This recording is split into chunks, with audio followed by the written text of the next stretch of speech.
You know, you were assigned to these different programs. But so Kate Smith was another program that I floor managed. Did you deal with her a lot, with Kate? Well, she was a very imposing person. And her mother and her dog were with her all the time.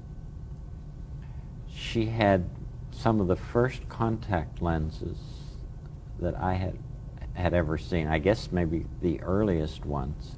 They looked like fish bowls, and they covered the entire ball of the eye, and to get them in must have just been excruciating.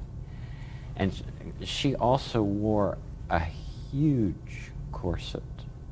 I mean, it was almost like an iron lung that she would get in and they would pull, you know. And she sat behind the big bouquet of flowers that covered up some of her, but she was an enormous woman. She had one of the most beautiful natural voices that ever was. It was just a glorious instrument. There was one funny day.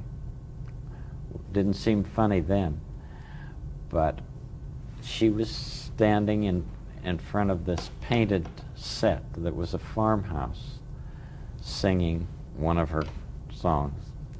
It wasn't When the Moon Comes Over the Mountain, because that was always the opening song. It was some farm song, I guess.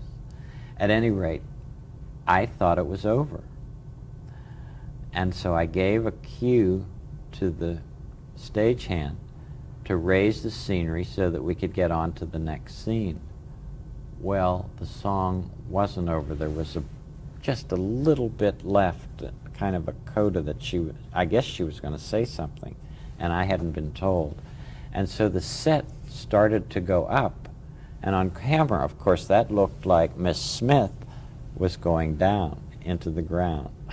Well, I was watching the monitor, and of course I knew exactly what had happened, so then I stopped the rising of the set. But I'll never forget. It was just like having her descend.